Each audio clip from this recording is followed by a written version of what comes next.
Have you ever held a tiny coin in your hand and wondered about its journey? Not just where it's been, but what it represents. Let's talk about the humble United States 1-cent coin, more commonly known as the penny. It's small, yes, but its story is mighty. It's not just a piece of copper or zinc. It's a symbol of American heritage, change, and economic history. You may overlook it at the bottom of your drawer or find it wedged in your couch, but make no mistake, this tiny disc has seen revolutions, recessions, redesigns, and rebirths. Let's travel back to the late 1700s. America was a young nation, and the U.S. Mint was just beginning to strike coins. The very first official 1-cent coin was the flowing hair large cent, issued in 1793. Back then, this penny wasn't small, it was about the size of a modern half-dollar. It featured Lady Liberty with flowing hair and the words, "Liberty, parent of science and industry." A bold message for a bold new republic. These early cents were made of nearly pure copper and carried significant buying power. A single cent could purchase a loaf of bread or a pint of milk. Throughout the years, the penny underwent many changes. From the draped bust design in the late 1700s to the classic head, matron head, and braided hairstyles in the 1800s, the face of the coin evolved to reflect both artistic trends and economic conditions. Each version captured a snapshot of America's changing identity. But everything shifted in 1856 with the release of the Flying Eagle cent. For the first time, the penny shrank in size, no longer the hefty large cent of earlier decades. It now looked more like the penny we know today. Just a few years later, in 1859, the U.S. Mint introduced the Indian head cent, a design that would define the American penny for nearly half a century. With Liberty wearing a Native American headdress, this coin became an icon. Today, rare versions like the 1877 Indian head cent or the 1864 L with the designer's initial L are prized by collectors and can be worth thousands of dollars. Then came one of the most beloved coins in U.S. history, the Lincoln cent, introduced in 1909. This marked the first time a real person, President Abraham Lincoln, appeared on a circulating American coin. Why Lincoln? 1909 marked the centennial of his birth.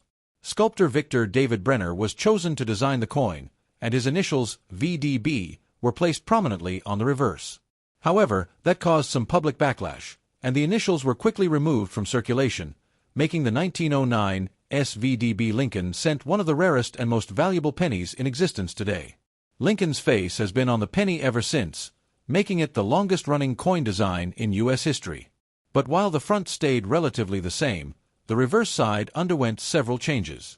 From 1909 to 1958, the reverse displayed 2 stalks of wheat, earning it the nickname Wheat Penny.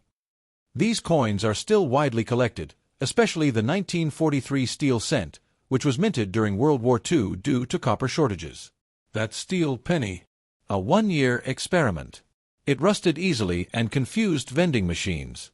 Still, it's a beautiful piece of wartime history. After the wheat design, the Lincoln Memorial appeared on the back of the penny in 1959, honoring Lincoln's 150th birthday.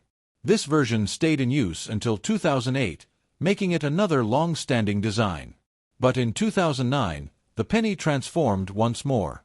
To mark the 200th anniversary of Lincoln's birth and the 100th anniversary of the Lincoln cent, the U.S. Mint released 4 commemorative designs, each highlighting a different stage in Lincoln's life, from his log cabin birthplace in Kentucky to his professional life in Illinois, and finally, to the Capitol Dome under construction, symbolizing his presidency.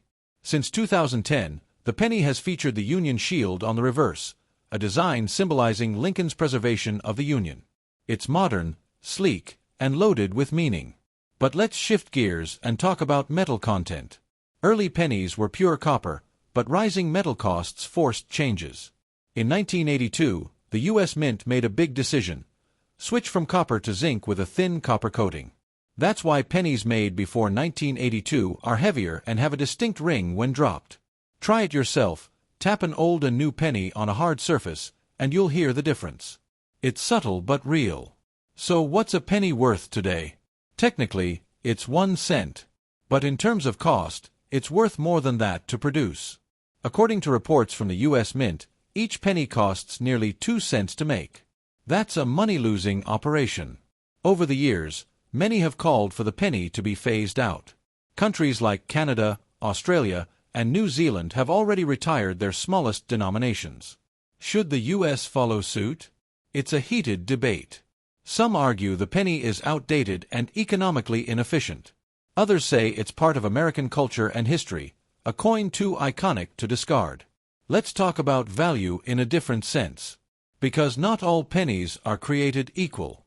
Some are worth hundreds, thousands, or even millions.